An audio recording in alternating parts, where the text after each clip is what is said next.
Hello students, good morning. मैं प्रवेश Sharma. Welcome back to my channel. We are second year EPC 4 understanding the self अर्थात स्वयं की समझ के अंतर्गत आज का हमारा टॉपिक है सिगमंड फ्रायड व्यक्तित्व का मनोविश्लेषणात्मक सिद्धांत. Psychoanalytic theory of personality. Sigmund Freud 1856 से 1939 में करीब 40 साल के अपने नैदानिक अनुभवों क्लिनिकल एक्सपीरियंसेस के बाद व्यक्तित्व के यानी कि पर्सनालिटी के जिस सिद्धांत यानी थ्योरी का प्रतिपादन किया है उसे व्यक्तित्व का मनोविश्लेषणात्मक सिद्धांत साइकोएनालिटिक थ्योरी कहा जाता है. व्यक्तित्व को समझने एवं उसकी व्याख्या करने में इस सिद्धांत की भूमिका उस समय भी काफी थी और आधुनिक मनोवैज्ञानिकों के बीच भी पर्याप्त है. मनोविश्लेषणात्मक सिद्धांत मानव प्रकृति का स्वभाव ह्यूमन नेचर के बारे में कुछ मूल पूर्व कल्पनाएं बेसिक एसिम्पशन पर आधारित है. इन पूर्व कल्पनाओं में जो हैं मुख्य वे इस प्रकार से हैं. देखेंगे अब हम पूर्व कल्पनाएं, जिसमें पहली पूर्व कल्पना है मानव व्यवहार बाहरी कारकों यानी कि एक्सटर्नल फैक्टर्स द्वारा निर्धारित होता है.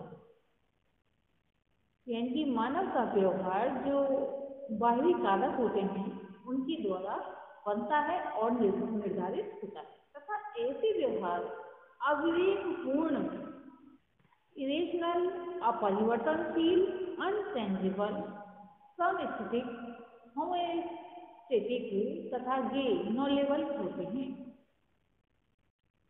दूसरा पॉइंट है यानी कि दूसरी पूर्व कल्पना है मानव प्रकृति यानी कि ह्यूमन नेचर पूर्णतः होलिज्म, शरीर गठनी, कॉन्स्टिट्यूशनलिज्म तथा अप्रखलता, प्रोएक्टिविटी जैसी पूर्व कल्पनाओं से हल्के फुल्के ढंग से प्रभावित होती है. थर्ड पॉइंट है या फिर तीसरी पूर्व कल्पना है मानव प्रकृति ह्यूमन नेचर आत्मनिष्ठ सब्जेक्टिविटी की पूर्व कल्पना से बहुत कम प्रभावित होती है. ये पूर्व कल्पनाएं जो हैं यानी कि एसेंशन हैं पर आधारित मनोविश्लेषणात्मक सिद्धांत यानी कि साइकोएनालिटिक थ्योरी की व्याख्या मुख्य 3 वर्गों में विभाजित करके की जाती है. ये जो 3 मुख्य वर्ग हैं या भाग हैं वे इस प्रकार से हैं. जो हमने इसका हेडिंग लिया है मनोविश्लेषणात्मक सिद्धांत की व्याख्या के मुख्य बिंदु, जिसमें पहला पॉइंट है व्यक्तित्व की संरचना, स्ट्रक्चर और पर्सनालिटी. फ्रायड ने व्यक्तित्व की संरचना यानी कि स्ट्रक्चर का वर्णन करने के लिए 2 मॉडल का निर्माण किया है, जिसमें पहला है आकारात्मक मॉडल, दूसरा है गत्यात्मक या संरचनात्मक मॉडल. दूसरा पॉइंट है व्यक्तित्व की गतिकी, डायनामिक्स ऑफ पर्सनालिटी. इसके अंतर्गत कुछ पॉइंट हैं जो इस प्रकार से हैं मूल प्रवृत्ति, चिंता तथा अहम रक्षात्मक प्रक्रम. और इसके अंतर्गत जो बिंदु हैं उसमें तीसरा पॉइंट है व्यक्तित्व का विकास. व्यक्तित्व के विकास के लिए यानी कि फ्रायड द्वारा प्रतिपादित मनोलैंगिक विकास के सिद्धांत की 5 अवस्थाएं ली गई हैं, जिसमें पहली है मुखावस्था, लिंगा प्रधानावस्था, जननेन्द्रिय अवस्था, बोधावस्था और अव्यक्तावस्था. सबसे पहले हमारा बिंदु है व्यक्तित्व की संरचना यानी कि स्ट्रक्चर और पर्सनालिटी. इसी के विषय में हम देखेंगे. जैसा कि अभी बताया जा चुका है कि फ्रायड ने व्यक्तित्व की संरचना यानी कि स्ट्रक्चर का वर्णन करने के लिए 2 मॉडल का निर्माण किया है, जिसमें पहला है आकारात्मक मॉडल, टोपोग्राफिकल मॉडल तथा गत्यात्मक या संरचनात्मक मॉडल, डायनामिक और स्ट्रक्चरल मॉडल. तो इसका पहला बिंदु है आकारात्मक मॉडल, टोपोग्राफिकल मॉडल. मन का आकारात्मक मॉडल से तात्पर्य वैसे पहलू से होता है जहां पर संघर्ष में परिस्थिति की गत्यात्मकता उत्पन्न होती है. मन का यह पहलू सचमुच में व्यक्तित्व के गत्यात्मक शक्तियों के बीच होने वाला यानी कि डायनामिक फोर्सेस के बीच होने वाले संघर्षों का एक कार्यस्थल होता है। फ्राइड ने इसे 3 हिस्सों में बांटा है। जो लेवल्स हैं इसके 3 लेवल हैं। चेतन यानी कि कॉन्शियस, अर्ध चेतन, सब कॉन्शियसनेस और सब कॉन्शियस तथा अचेतन अनकॉन्शियस। ये 3 भाग हम देख रहे हैं, चेतन कॉन्शियस, अर्ध चेतन सब कॉन्शियस और प्री कॉन्शियस, और थर्ड पॉइंट है इसमें अचेतन यानी कि अनकॉन्शियस। तो सबसे पहले हम देखेंगे चेतन यानी कॉन्शियस। चेतन से तात्पर्य मन के वैसे भाग से होता है जिसमें वे सभी अनुभूतियां एवं संवेदनाएं होती हैं जिनका संबंध वर्तमान से होता है। दूसरे शब्दों में चेतन क्रियाओं का संबंध तात्कालिक अनुभवों से होता है, यानी कि जो तुरंत ही हुए होते हैं ऐसे अनुभवों से होता है। हल्का चेतन व्यक्तित्व का लघु एवं सीमित पहलू प्रतिनिधित्व करता है। किसी भी क्षण व्यक्ति के मन में आ रही अनुभूतियों जो एक्सपीरियंसेस होते हैं का संबंध उसके चेतन यानी कि कॉन्शियस से होता है। दूसरा पॉइंट है इसमें अर्धचेतन, सब कॉन्शियस और प्री कॉन्शियस। अर्धचेतन से तात्पर्य वैसे मानसिक स्तर से होता है जो सचमुच में ना तो पूर्णतः चेतन यानी कि कॉन्शियस होता है और ना ही पूर्णतः अचेतन यानी कि अनकॉन्शियस। इसमें वैसी इच्छाएं, विचार, भाव आदि होते हैं जो हमारे वर्तमान चेतन या अनुभव में नहीं होते हैं, परंतु प्रयास करने पर वे हमारे चेतन मन यानी कि कॉन्शियस माइंड में आ जाते हैं। अर्धचेतन को अन्य नामों जैसे अवचेतन, प्री कॉन्शियस और फोर्थ कॉन्शियस या सुलभ स्मृति अवेलेबल मेमोरी से भी जाना जाता है। जैसे अलमारी में, मान लीजिए एग्जाम्पल है कि अलमारी में हमने कोई भी किताब रख दी है, अब हम उस किताब को नहीं पाते हैं, थोड़ी देर के लिए परेशान हो जाते हैं, फिर कुछ सोचने पर याद आती है कि इस पुस्तक को तो हमने अपने मित्रों को दे दिया। या फिर दूसरा एग्जाम्पल हम ये ले लेते हैं कि हमने मान लीजिए खाना बनाते समय खाना बनाने के बाद गैस बंद कर दी और हमें ऐसा लग रहा है कि शायद हमने गैस बंद नहीं की है, हम फिर जाने से पहले ही याद आता है कि हमने शायद बंद कर दी। ऐसे दरवाजे आदि के उदाहरण लिए जा सकते हैं कि मान लीजिए हमने दरवाजा बंद कर दिया और हमें लगा शायद खुला हुआ है, फिर हम देखने के लिए जाते हैं, चेक करने के लिए जाते हैं। तो इस प्रकार का जो है अर्धचेतन मन ये से ही रिलेटेड। और यहाँ पर ये अर्धचेतन मन के उदाहरण है। फ्राइड के अनुसार अर्धचेतन यानी सब कॉन्शियस चेतन क्षेत्र एवं अचेतन क्षेत्र के बीच का एक पुल यानी कि ब्रिज का काम करता है। नेक्स्ट पॉइंट है अचेतन यानी अनकॉन्शियस। अचेतन का शाब्दिक अर्थ है जो चेतन या अचेतना से परे हो।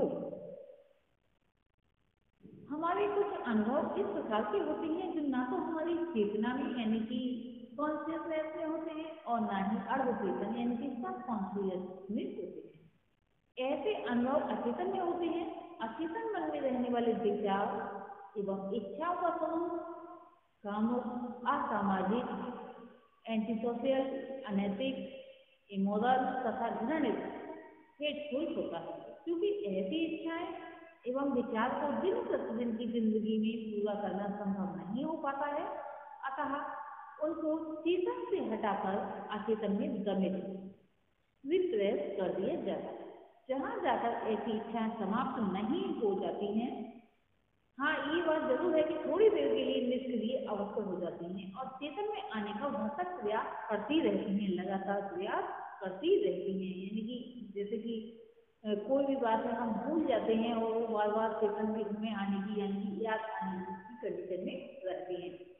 फ्राइड के अनुसार अचेतन अनुभूतियों एवं विचारों का हमारे व्यवहार पर चेतन एवं अर्धचेतन की अनुभूतियों एवं विचारों से अधिक होता है।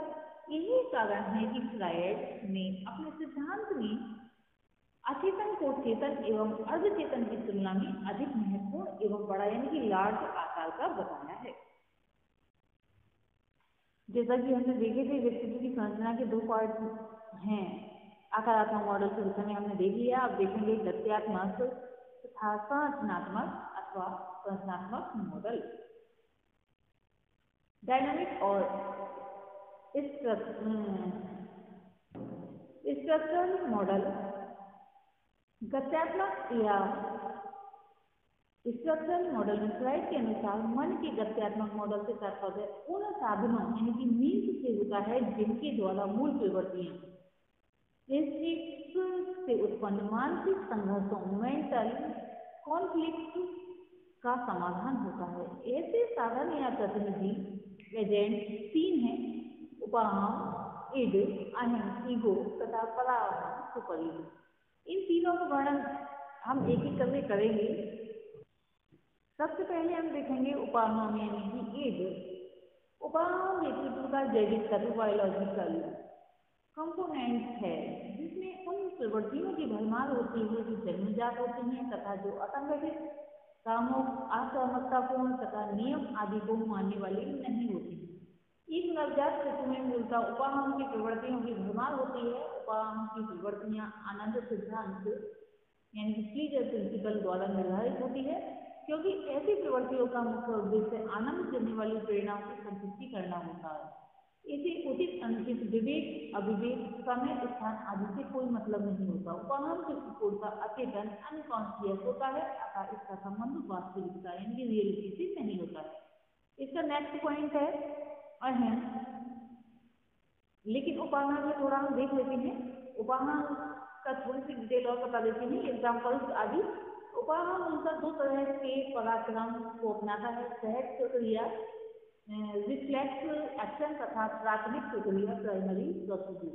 सहज प्रक्रिया में उपाहम तनाव उत्पन्न करने वाले प्रयोग यानी कि प्रोसेस के प्रति अपने आप अनुक्रिया कर तनाव को दूर करता है, जैसे खांसना, कफिंग, छींकना, स्नीजिंग, आँख जो है मिचकाना या भगना, ब्लिंकिंग आदि कुछ ऐसी ही सहज प्रक्रियाओं के एग्जाम्पल्स हैं। प्राथमिक प्रक्रिया में व्यक्ति वैसे उद्दीपकों यानी कि स्टिमुलस जिसमें पहले इच्छा की संतुष्टि होती थी के बारे में एकमात्र एक कल्पना कर अपना संघर्ष या तनाव दूर कर लेता है। बच्चा जिसे कोई भी खिलौना है जो उसे अच्छा लगता है, खिलौना जिससे पहले वह खेलता था, नहीं देने पर उस खिलौने का मात्र कल्पना से ही अपनी इच्छा पूर्ति कर लेता है, यानी कल्पनाओं में ही वह खेल लेता है तथा मानसिक तनाव को दूर कर लेता है। अब हम देखेंगे नेक्स्ट पॉइंट अहम यानी कि ईगो। मन के गत्यात्मक पहलू का दूसरा प्रमुख भाग अहम यानी कि ईगो है। जन्म के कुछ दिन बाद एक बच्चा पूर्णतः उपाहम की प्रवृत्तियों द्वारा नियंत्रित होता है, परंतु सामाजिक नियमों एवं नैतिक मूल्यों के कारण उसकी ऐसी प्रवृत्तियों या इच्छाओं की पूर्ति नहीं होती, जिसके फलस्वरूप उसमें निराशा, फ्रस्ट्रेशन का अनुभव होता है और उसका संबंध वास्तविकता यानी कि रियलिटी से स्थापित होता है। इस प्रक्रिया में उसे अहम यानी कि ईगो का विकास होता है, अतः अहम मन का वह हिस्सा है जिसका संबंध वास्तविकता से होता है तथा जो बचपन में उपाहम की प्रवृत्तियों से ही जन्म लेता है। अहम वास्तविकता सिद्धांत रियलिटी प्रिंसिपल द्वारा नियंत्रित होता है तथा वातावरण की वास्तविकता के साथ इसका संबंध सीधा होता है। अहम को व्यक्तित्व का निर्णय लेने वाला या कार्यपालक शाखा माना जाता है, क्योंकि ये अहम अंशतः चेतन कॉन्शियस, अंशतः अर्ध चेतन तथा अंशतः अचेतन होता है, इसलिए इन द्वारा इन तीनों स्तर पर भी निर्णय लिया जाता है। समय को देखते हुए पराअहम का वर्णन हम नेक्स्ट वीडियो में करेंगे। आज के लिए इतना ही। धन्यवाद।